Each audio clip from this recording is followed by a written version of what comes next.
적자 경영을 이어가던 티빙이 지난해에도 대규모 영업 손실을 경험했습니다. 온라인 동영상 서비스 시장 내 불붙은 콘텐츠 경쟁에 막대한 비용이 동원된 결과입니다. 사업 전략을 변경해 국내 OTT 플랫폼 처음으로 야구 독점 콘텐츠를 공급하기로 한 결정이 향후 티빙의 실적에 긍정적 변화를 안겨줄지 주목됩니다.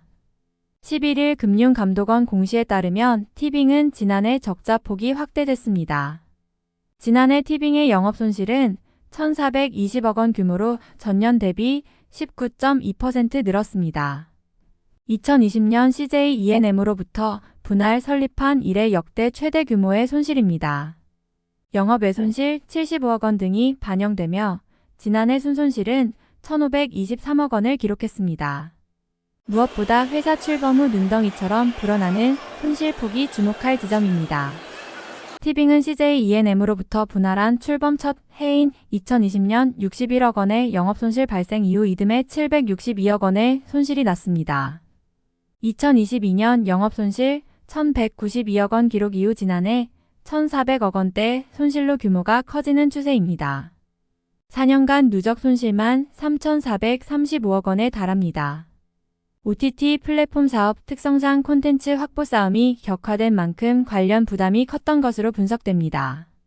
지난해 티빙은 영업비용으로 4,684억 원이 빠져나갔는데 이 중에 3분의 1 상당인 1,658억 원이 콘텐츠 지출에 쓰였습니다. 특히 콘텐츠 사용원가는 1년 새 1,169억 원에서 41.9%가량 증가한 점이 눈에 띕니다. 넷플릭스가 독주하고 있는 국내 OTT 시장에서 오리지널 콘텐츠 제작이 플랫폼의 핵심 경쟁력으로 떠오른 만큼 관련 지출 부담이 컸던 셈입니다. 티빙은 첫 오리지널 여고 출입반을 시작으로 술꾼도시 여자들, 유미의 세포들, 환승연애, 크라임씬 리턴즈, 피라미드 게임 등 지속 자체 제작 콘텐츠를 확장해 왔습니다.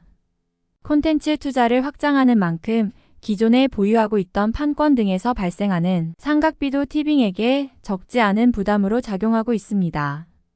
지난해 티빙은 무형자산에서 판권으로만 1,703억 원의 상각비가 발생했습니다. 1년치 총 상각비의 98% 수준입니다. 전년도의 판권 상각비로 1,387억 원이 인식된 것과 비교하면 확연한 증가세입니다. 이미 제작된 콘텐츠나 지적재산권 등에서 가치 하락이 발생한 것입니다. 지난해 티빙은 신규 판권 취득으로 589억 원을 들였는데 그의 3배 규모의 상각비가 빠져나가면서 장부가 하락이 발생하기도 했습니다. 지난해 초 1,254억 원 상당의 판권 자산은 연말 818억 원으로 급감했습니다.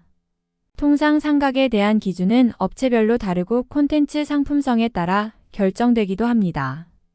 향후 매출이 발생하지 않는 작품으로 판단될 경우 상각 처리는 불가피합니다. 쉽게 말하면 콘텐츠 투자를 확대해 모은 판권들이 시간 경과나 계약 만료 등으로 수익성을 잃고 자산의 가치도 떨어지는 시기입니다. 지금까지 티빙이 보유한 판권 자산에서 발생한 상각 및 손상차손 누계 금액만 3,693억 원 규모로 확인됩니다. 매년 콘텐츠 제작과 수급 등에서 관련 항목이 증가하는 추세에서 올해 추가적인 상각이 발생할 것으로 예상됩니다. 지난해 수준에서 상각이 발생하면 누계 5천억 원 규모를 넘길 것으로 관측됩니다. 체질 개선을 통한 티빙의 수익성 확보가 어느 때보다 중요한 과제로 떠오르고 있습니다. 올해 본격 사업 확장을 시도하는 최주희 대표의 경영 행보가 주목받는 이유이기도 합니다. 최주희 티빙 대표는 최근 1,350억 원 상당의 비용을 감수하고 KBO 온라인 독점 중계권을 사들이는 등 과감한 결정으로 업계의 관심을 받았습니다. 앞서 티빙이 해외 진출을 통한 사업 확장 등을 추진했지만 뜻대로 이행되지 않은 영향이 반영된 것으로도 분석됩니다. 2022년부터 티빙은 대대적으로 해외 진출을 피력했지만 아직 구체적인 실행에 옮기지 못했습니다.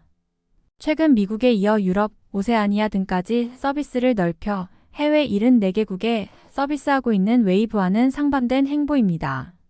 현재 티빙은 KBO 관련 사업 효과로 인한 가입자 확장으로 확실한 반등 기회를 잡겠다는 계획입니다. 티빙 관계자는 티빙 플랫폼의 경쟁력 확보와 야구 등 신규 스포츠 장르를 통해서 이용자를 계속 확대, 고객들에게 좋은 서비스를 제공하기 위해 노력하겠다며 해외 진출에 대한 계획은 내부적으로 상황을 보고 있는데 글로벌 상황에 맞춰 성장하는 시점에 기틀을 마련할 것이라고 말했습니다.